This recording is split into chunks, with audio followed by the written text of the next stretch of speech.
सम्राट अशोक, बौद्ध धर्म अपनाने की विस्तृत कहानी। सम्राट अशोक के जीवन और उनके द्वारा बौद्ध धर्म अपनाने की कहानी केवल एक शासक के हृदय परिवर्तन की नहीं, बल्कि मानवता के प्रति समर्पण की एक महान गाथा है।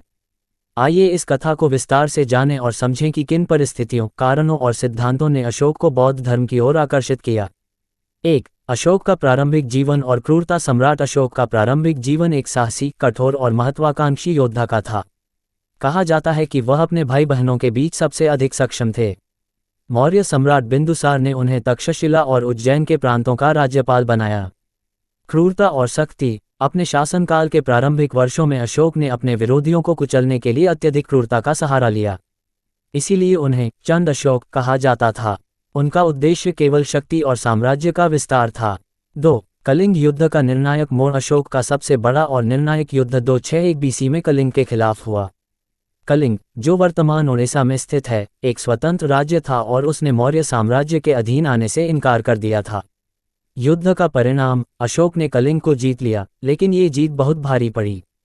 1 लाख से अधिक सैनिक और नागरिक मारे गए, हजारों लोग घायल हुए और कई हजारों को बंदी बना लिया गया। चारों ओर सिर्फ विनाश और मौत का मंजर था। अशोक का हृदय परिवर्तन। युद्ध के बाद जब अशोक युद्धभूमि में घूम रहे थे, तब उन्होंने लाशों के ढेर, घायल लोगों की चीखें, विधवाओं का विलाप और अनाथ बच्चों का रोना देखा। ये दृश्य उनके मन को झकझोर गया।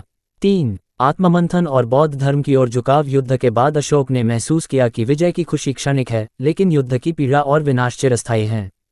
बौद्ध भिक्षु से प्रेरणा। उसी समय उनकी मुलाकात बौद्ध भिक्षु उपगुप्त से हुई, जिन्होंने अशोक को ये सिखाया कि सच्ची विजय बाहरी नहीं, बल्कि आत्मा की शांति में है। उपगुप्त ने उन्हें अहिंसा, करुणा और सहिष्णुता के महत्व को समझाया। बौद्ध धर्म की शिक्षाएं। बौद्ध धर्म के मूल सिद्धांतों ने अशोक को गहराई से प्रभावित किया। अहिंसा, किसी भी जीव को कष्ट न देना। करुणा, सभी के प्रति प्रेम और सहानुभूति रखना। मध्यम मार्ग, अति त्याग या भोग से बचकर संतुलित जीवन जीना। धम्म, सच्चे धर्म का पालन करना, जो मानवता और नैतिकता पर आधारित हो। 4. अशोक का बौद्ध धर्म अपनाना और धम्म का प्रचार। अशोक ने बौद्ध धर्म की दीक्षा ली और जीवन भर इसके प्रचार प्रसार का संकल्प लिया। उन्होंने खुद को धम्म का रक्षक घोषित किया और अपने शासन को बौद्ध सिद्धांतों पर आधारित कर दिया। अशोक के कार्य, शिलालेख और स्तंभ। अशोक ने जगह जगह शिलालेखों और स्तंभों का निर्माण कराया, जिन पर बौद्ध धर्म की शिक्षाओं को अंकित किया गया। विहारों और स्तूपों का निर्माण। बौद्ध धर्म के प्रचार के लिए उन्होंने सांची, सारनाथ और बोधगया में भव्य स्तूपों और विहारों का निर्माण करवाया। अंतर्राष्ट्रीय प्रचार। अशोक ने अपने पुत्र महेंद्र और पुत्री संघमित्रा को श्रीलंका भेजा, जहां उन्होंने बौद्ध धर्म का प्रचार किया। धार्मिक सहिष्णुता। अशोक ने न केवल बौद्ध धर्म, बल्कि अन्य धर्मों के प्रति भी सहिष्णुता का संदेश दिया। 5. अशोक के धम्म की नीति। अशोक ने अपनी धम्म नीति को अपने शासन का केंद्र बिंदु बना दिया। यह नीति नैतिकता, सत्य, अहिंसा और प्रजा की सेवा पर आधारित थी।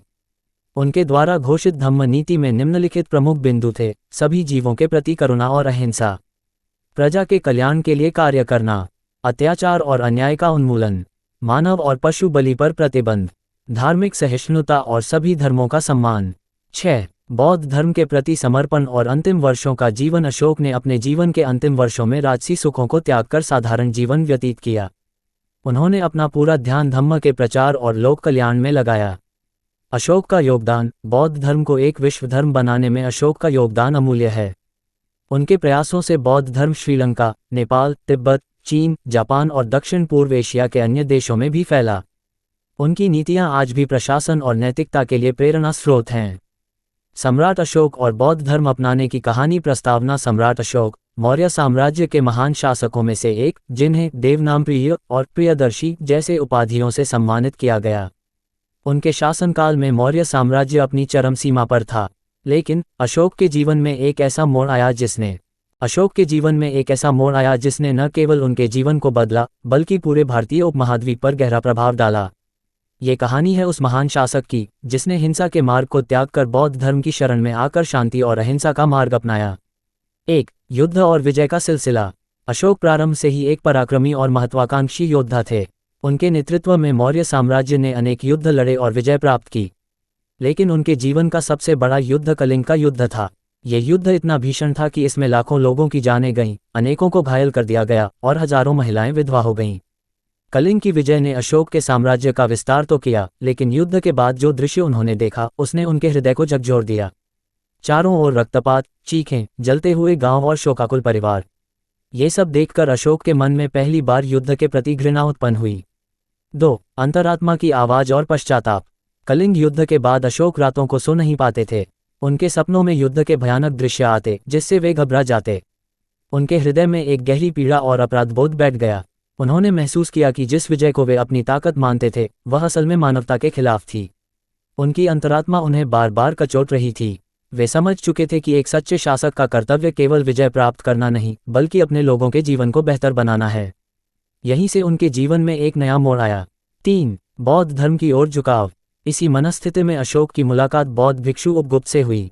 उपगुप्त के उपदेश और बौद्ध धर्म की अहिंसा, करुणा और सहिष्णुता की शिक्षाओं ने अशोक को गहराई से प्रभावित किया। उपगुप्त ने उन्हें समझाया कि सच्ची शक्ति और विजय शस्त्रों से नहीं बल्कि प्रेम और दया से प्राप्त होती है। अशोक ने बौद्ध धर्म के सिद्धांतों को अपनाने का निश्चय किया। उन्होंने बौद्ध धर्म की दीक्षा ली और धम्म धर्म के मार्ग पर चलने की प्रतिज्ञा की।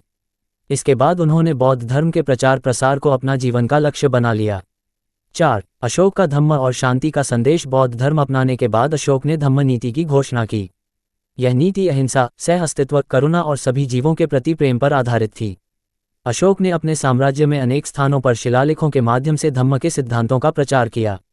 उन्होंने जगह जगह विहारों, स्तूपों और बौद्ध मठों का निर्माण करवाया। उन्होंने शिकार और पशु बलि पर प्रतिबंध लगा दिया। कैदियों के साथ मानवीय व्यवहार करने का आदेश दिया।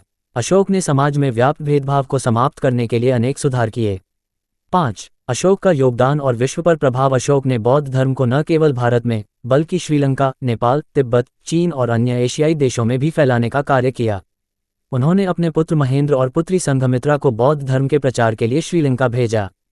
उनका जीवन इस बात का प्रतीक बन गया कि सत्ता और युद्ध से अधिक महत्वपूर्ण प्रेम, दया और करुणा है। अशोक ने अपनी शेष जिंदगी धर्म के प्रचार प्रसार और प्रजा की सेवा में लगा दी। निष्कर्ष, सम्राट अशोक की कहानी एक महान शासक के हृदय परिवर्तन की गाथा है। उन्होंने जिस बौद्ध धर्म को अपनाया वह उनके जीवन का हिस्सा ही नहीं बना बल्कि उनके शासन की आधारशिला भी बना। अशोक ने यह सिद्ध कर दिया कि शांति, अहिंसा और करुणा का मार्ग ही सच्चे राजा की पहचान है। उनकी यह विरासत आज भी मानवता के लिए प्रेरणा का स्रोत है। सम्राट अशोक की यह कहानी एक साधारण शासक से महान मानवतावादी बनने की यात्रा है।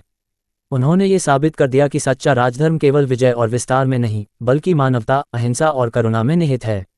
अशोक का बौद्ध धर्म अपनाना केवल एक धार्मिक परिवर्तन नहीं बल्कि मानवता के प्रति उनकी गहरी प्रतिबद्धता का प्रतीक है।